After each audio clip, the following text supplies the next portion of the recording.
Welcome to our continuation of probability. So we're gonna continue on from yesterday, but we're gonna make it a little bit more complex and we're gonna work more on applying probability. Okay, so let's start out with question 12 here from the textbook. I love these questions. I don't love the Nelson lessons, so that's why we're doing it this way.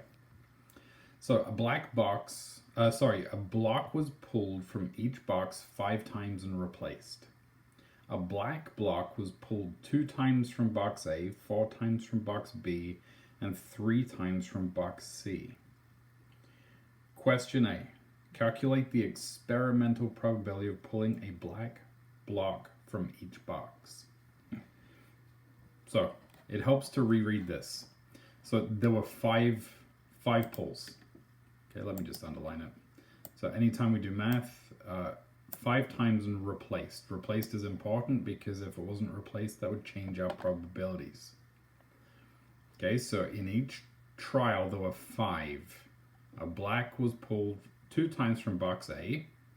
So see if you can figure out the probability. So give it a pause for box A, box B, box C. So give it a pause and see if you can calculate the probabilities that happened. Let's take them up. So box A, 2 times out of 5 trials would give me 40%. Okay, it was pulled 2 times from box A out of 5 pulls.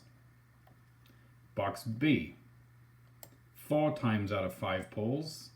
4 out of 5 is 80%. Remember, top divided by bottom times 100.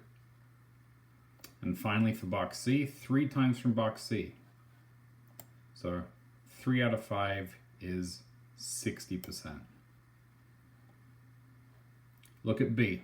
Calculate the theoretical probability of pulling a black from each box. So this is experimental, this is theoretical. This is what should happen. So now we're not looking at the 5, we're looking at how many blocks are in the box and how many of them are black. So you can see in box A there are 3 black and 8 total, which gives me 37.5%. See if you can do the same for box B and box C. So give it a pause and give it a try. Okay, let's take it up. So in box B,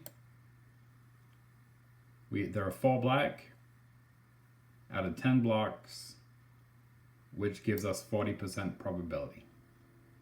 And finally, box C, we have 5 black out of 12 total, 42% probability. For which box was the experimental probability closest to the theoretical? So how I set it up, box A, B, C, box A, B, C, I can easily compare. So let's start with box C. Okay, we should have had 42%, we got 60. It's not really close. Let's look at box B. Should have had 40%, we had 80%, double that. That's not even close at all. Box A should have had 37.5%, we got 40, that's really close. Okay, box A is the closest, 40% is close to 37.5%. Okay, let's come on up here.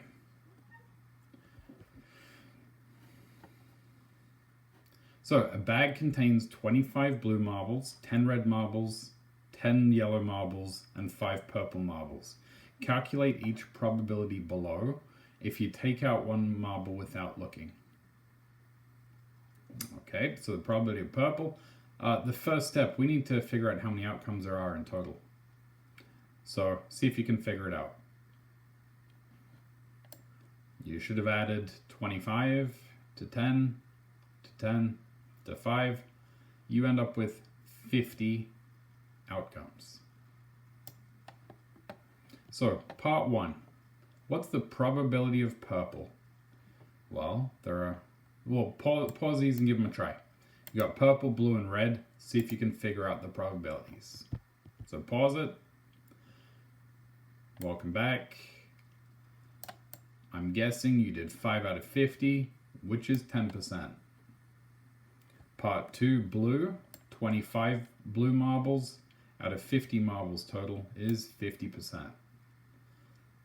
And part 3, red, 10 red marbles out of 50 marbles total is 20%.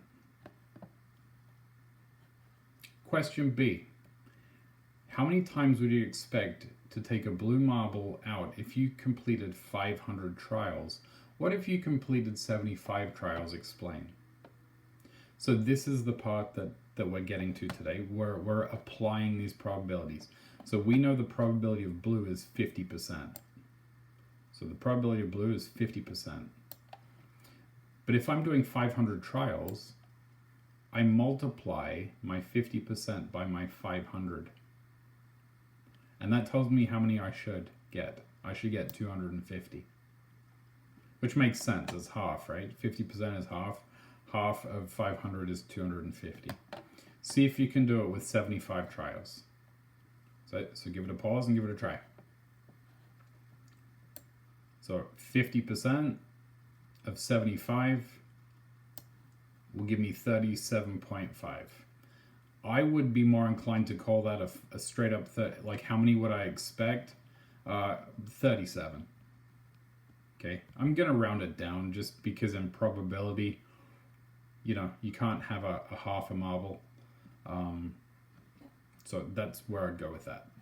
Okay, so applying probabilities, we multiply our probability by how many trials. This is still theoretical. Okay, even though it's talking about trials, it's how many we should get. Let's take a look at this spinner. See if you can do it yourself. So the probability of blue, probability of purple, probability of green, and then if I spun it 426 times, how many of each color would I expect? So please pause this and try all of this before we take it up.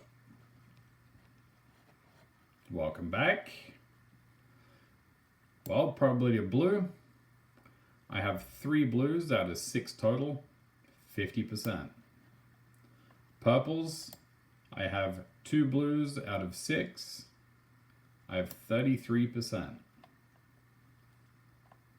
I have 1 green out of 6 sections, it's 16.66. I'm going to call that 17%. So if I spun it 426 times, how many of each color? Let's take a look at the blue.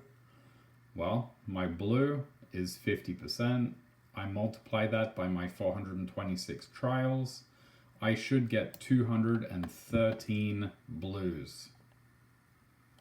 Purples, my probability is 33%.